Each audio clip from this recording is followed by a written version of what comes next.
So I think Sadhna Mataji trying to join. She's trying to call me. Okay. Anyway, Hare Krishna Satapa Mataji, Dandataram Jai Shri Prabhupada. And I think we are broadcasting on Facebook now. We'll get started momentarily once I get the confirmation. And yes, we are doing that. Okay.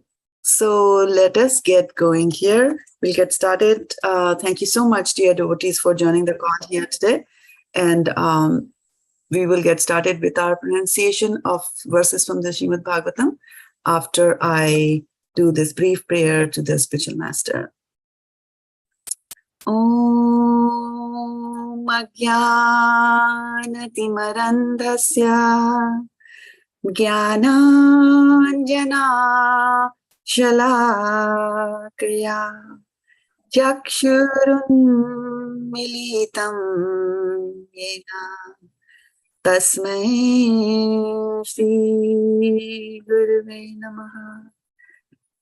All right, so we have quite a good turnout today on the Happy Mother's Day. Thank you so much. Anybody who has a mother is entitled to celebrate Mother's Day. So let us get started here with our verse for today. So which is the verse for today? 2:10. 2.10? 2:11 or 2:10? No, 2:10. 11 or 10? Please tell me. In my 11, opinion, 10, I don't know. 2.11.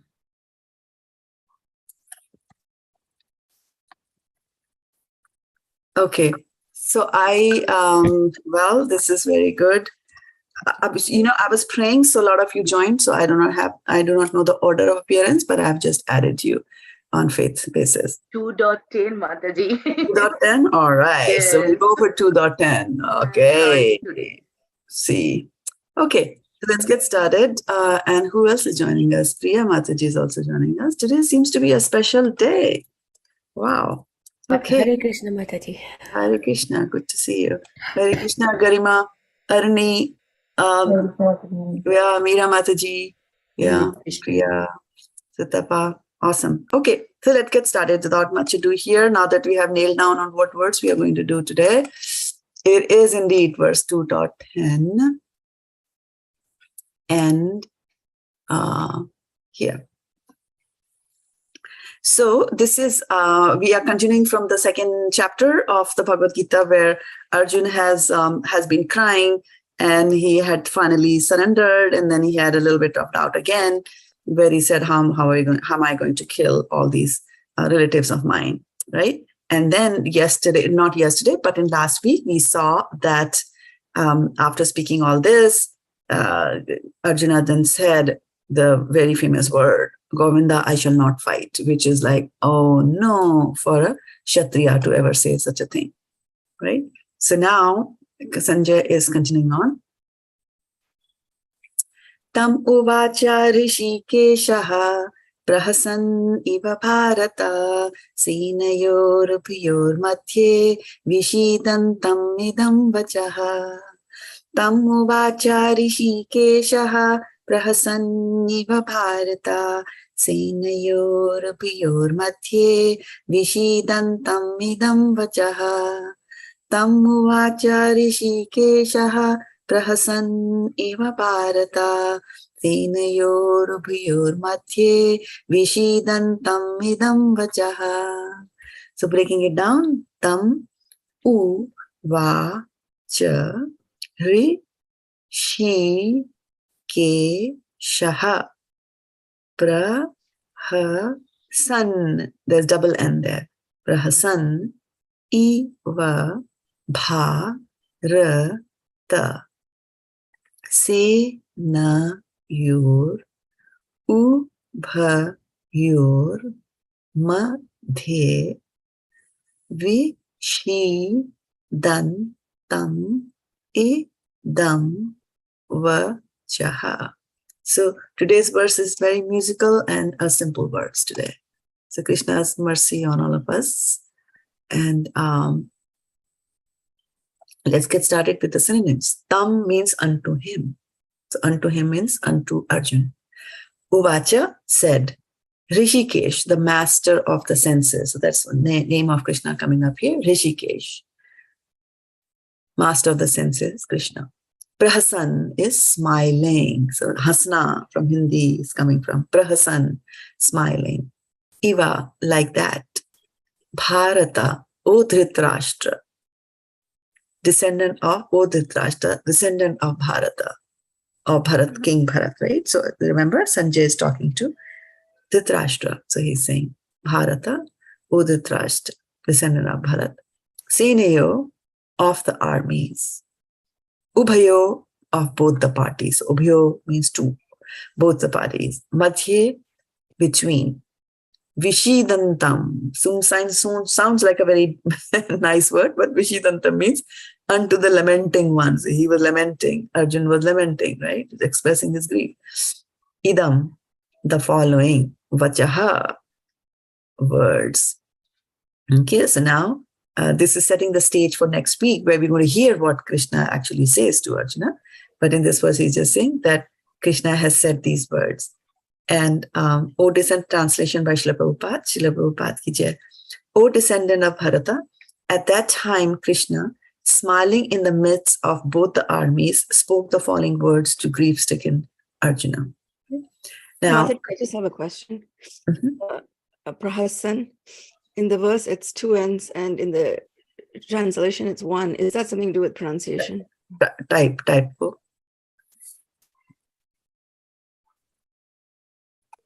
You know, it could also be not the pronunciation, it could also be a sandhi and, you know, the rules of the Sanskrit language. Yeah, I don't think it's a typo. The N and the I might become double N. Right. Yeah. And I think there's one more word where it happens, and I'll you know, it'll come to me and I'll share with you. Right now, I don't remember the top of my head, but it does happen. Yeah. Then it is here in Bhagavad-gita itself. Yeah. So, it will be pronounced as prahasann or prasanna. Prahasann. Yeah. There's two N, right? Yeah. Prahasann. Prahasann iva bhārata. Like that. Okay. Then what was I saying? Yeah. So I was saying that in this verse, there are a couple of things a couple of words that we should focus on. First is hṛṣīkeśaḥ, master of the senses, right?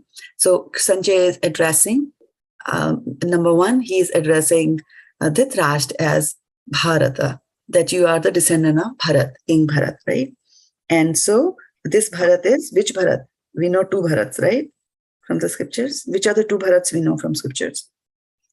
One is Shakuntala's son. Okay. Good. Bharat Maharaj. Bharat Maharaj. Right. So here, which Bharat do you think he is addressing? Which Bharat is Bharat here? Prahlad Maharaj. Prahlad Maharaj?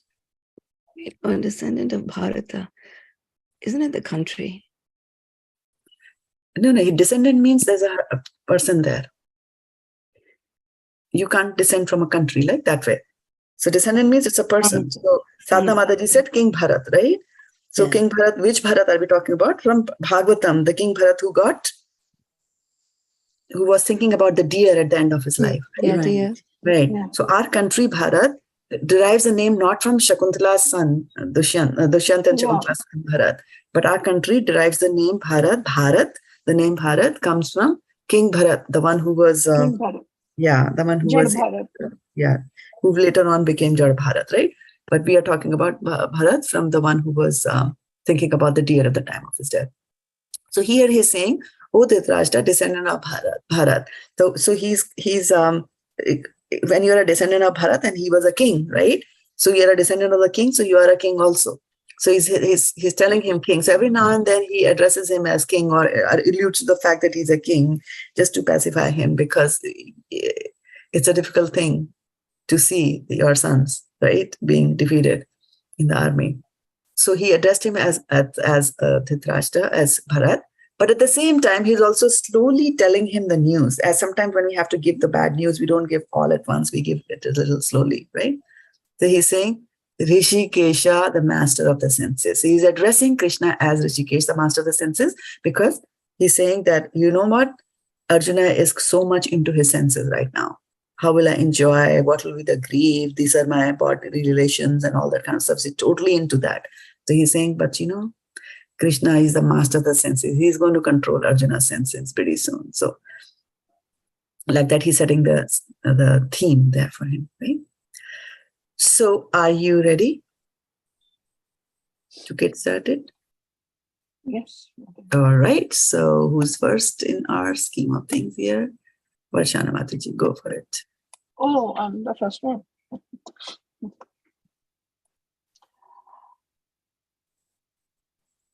Tam uvāca hṛṣīkeśaḥ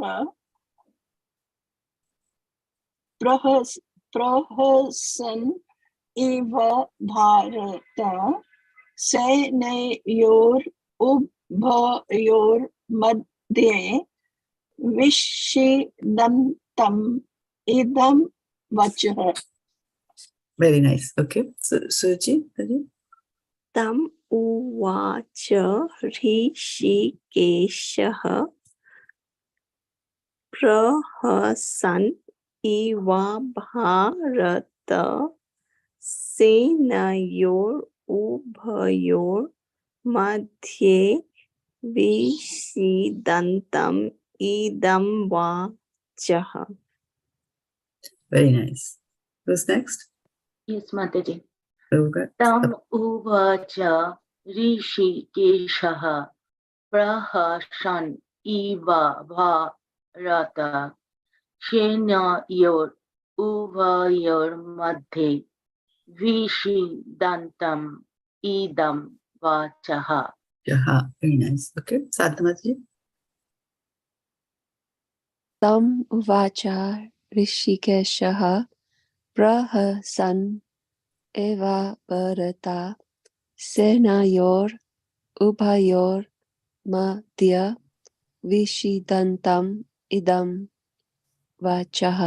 Jaha. Very nice. Adini Mataji. Tam uvāca hṛṣīkeśaḥ prahasan iva bhārata senayor ubhayor madhye viṣīdantam idam vacaḥ. Very nice. Meera Mataji. Tam uvāca hṛṣīkeśaḥ prahasan iva bharata senayor ubhayor madhye viṣīdantam idam vacaḥ. Very nice. Very Mataji. Tam uvāca hṛṣīkeśaḥ prahasan iva bharata senayor ubhayor madhye Ubhayor. ubhayor madhye viṣīdantam idam vacaḥ. Jaha. Jaha.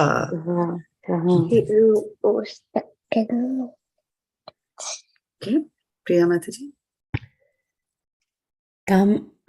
Tam uvāca hṛṣīkeśaḥ prahasan iva bharata senayor ubhayor madhye viṣīdantam idam vacaḥ.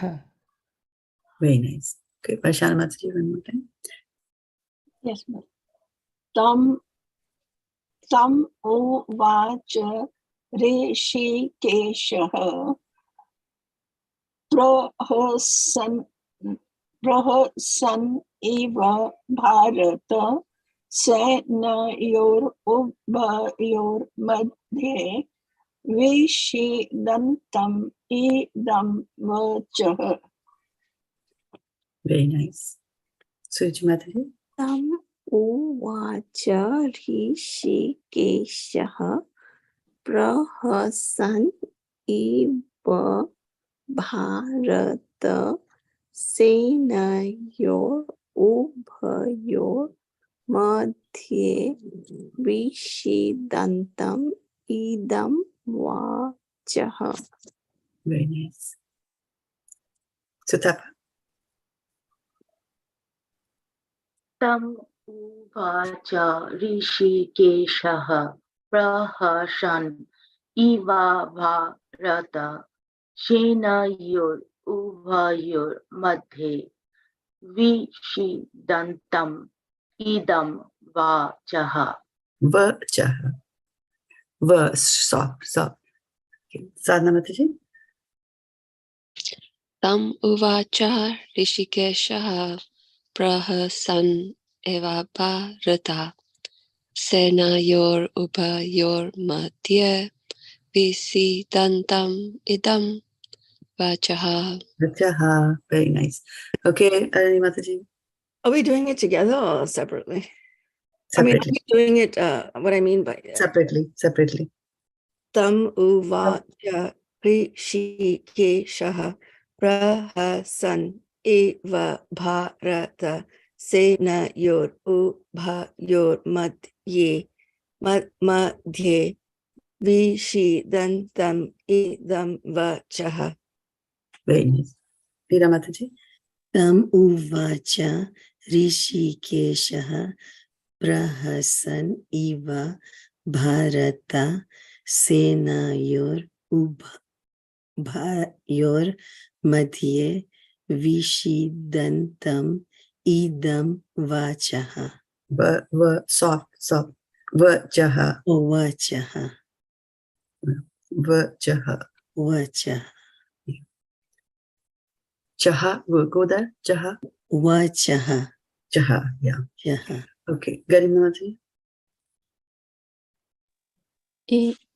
Tam uvāca hṛṣīkeśaḥ prahasan bharata senayor ubhayor madhye viṣīdantam idam vacaḥ.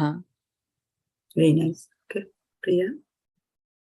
Tam uvāca hṛṣīkeśaḥ prahasan iva bharata senayor ubhayor madhye viṣīdantam idam vacaḥ. Very nice. Okay. Now, Varshana Mataji, give us the full blown. Okay, Master. Tam uvāca hṛṣīkeśaḥ Uvāca. prahasan. Tam uvāca, not uvāc.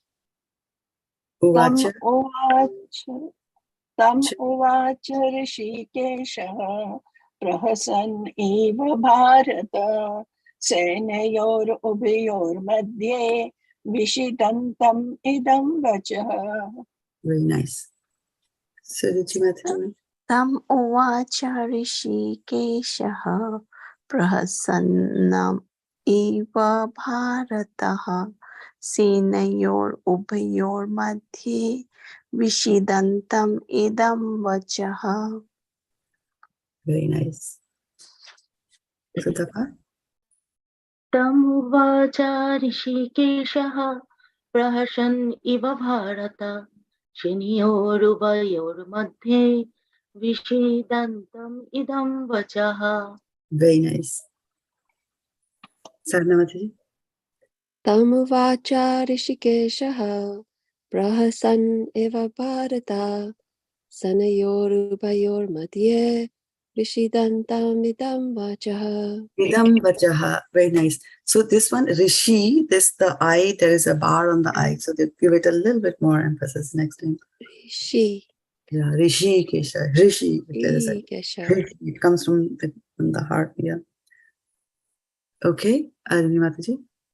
Tam uvāca hṛṣīkeśaḥ prahasan bharata senayor ubhayor madhye viṣīdantam idam vacaḥ. Vacaḥ. Very nice. Okay. Meera Mataji. Tam uvāca hṛṣīkeśaḥ prahasan iva bharata senayor ubhayor madhye viṣīdantam idam vacaḥ. Vacaḥ. Soft. Vacaḥ. Yeah, vacaḥ. Yeah, Vacaḥ. yeah, vacaḥ. Like that. Okay. Gauri Mataji.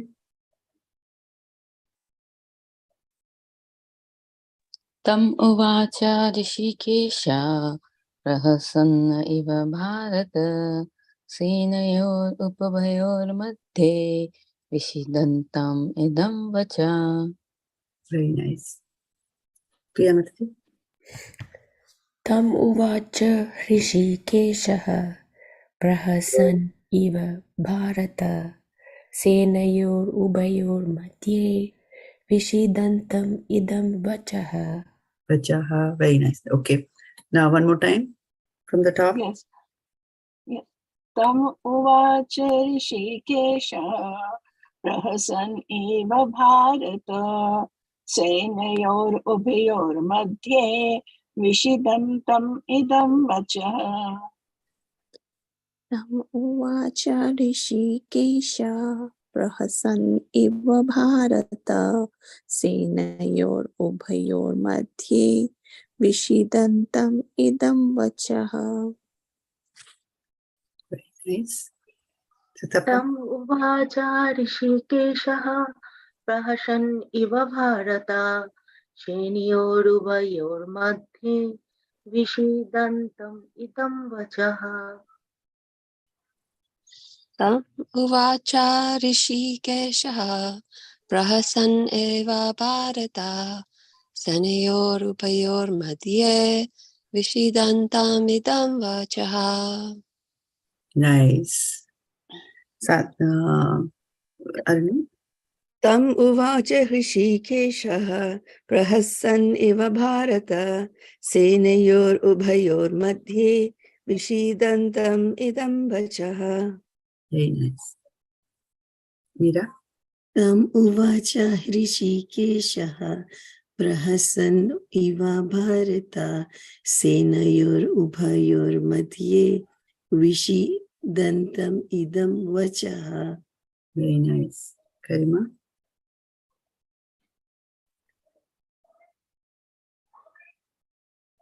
Tam uvāca hṛṣīkeśaḥ prahasann iva bhārata senayor ubhayor madhye viṣīdantam idam vacaḥ. All right, Kṛṣṇa will come. Priya. Tam uvāca hṛṣīkeśaḥ prahasan iva bhārata senayor ubhayor madhye viṣīdantam idam vacaḥ. Vacaḥ. Vacaḥ. All right. Okay, so we did one round. You want to do one more? Yeah, there are 5 minutes. Okay, go for We it then. can do the meanings. Oh yeah, we didn't do the meanings. Yeah, okay. Yeah, let's go and do one more round and we'll do the meanings. Okay. So I won't call out names, I won't call out the names, you just take the cue. When the last one ends, you pick up and run. Okay. I'm just listening. Tam Hmm. Tam uvāca hṛṣīkeśaḥ. Not uvace, not uvaci. It is uvaca. Uvāca. It is not uvach, it is uvaca. Tam uvāca hṛṣīkeśaḥ prahasan iva bhārata senayor ubhayor madhye viṣīdantam idam vacaḥ. Tam uvāca hṛṣīkeśaḥ. Okay, if you are speaking, if you're practicing and have your mic on, just mute the mic. Okay, go ahead. Next in line, please. Tam uvāca hṛṣīkeśaḥ prahasann iva bhārata senayor ubhayor madhye viṣīdantam idam vacaḥ. Tam uvāca hṛṣīkeśaḥ prahasan iva bhārata senayor ubhayor madhye viṣīdantam idam vacaḥ. Tam uvāca hṛṣīkeśaḥ prahasann iva bhārata senayor ubhayor madhye viṣīdantam idam vacaḥ. Tam uvāca hṛṣīkeśaḥ prahasan iva bhārata senayor ubhayor madhye viṣīdantam idam vacaḥ. Tam uvāca hṛṣīkeśaḥ prahasan iva bhārata senayor ubhayor madhye viṣīdantam idam vacaḥ. Tam uvāca ऋषिकेशः sorry. Bharata सेनयोर ubhayor madhye viṣīdantam idam vacaḥ. Okay. Tam uvāca hṛṣīkeśaḥ prahasan iva bhārata senayor ubhayor madhye viṣīdantam idam vacaḥ. Idam vacaḥ. Okay, what is the meaning of vacaḥ? Words. Words. Words, right? And what is uvāca? Said. Said. Said. So you see the connection between the two? Right. And what is when it between the two? What is the word? Madhyam. Madhyam. Ubhayo. Madhye, All right. madhye. Madhye is between. Oh, between the two is ubhayor. Yeah.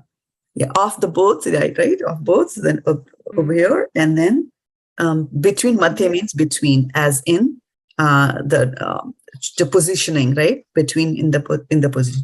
There was a match between the two armies, or there was a battle between the two armies. That there's a match between the two teams, right? So that is madhye, right? It still talks about a center, but it's a different understanding there, right? And ubhayo here is both the parties there. Okay, smiling. prahasan. Prahasan, very nice. And then Kṛṣṇa, when he's the controller of the senses, what do you call him? hṛṣīkeśaḥ. All right, very good. So now let's all of us do it together. 1, 2, and 3. Tam Uvāca hṛṣīkeśaḥ Prahasan Bharata senayor ubhayor madhye viṣīdantam vacaḥ. Very nice. Okay, so then we will call it a day here on this call. Wishing you all a very, very happy Mother's Day. And the biggest mother is Radharani, everybody's mother. And of course, Kṛṣṇa says, Mata Dhata Pitamaha. Kṛṣṇa is also our mother. He's also our father. So keep Kṛṣṇa in your heart on Mother's Day. And we will meet again, Kṛṣṇa willing, next Friday. Dandavat pranam. Hari Hari Bol. Have a fantastic Sunday.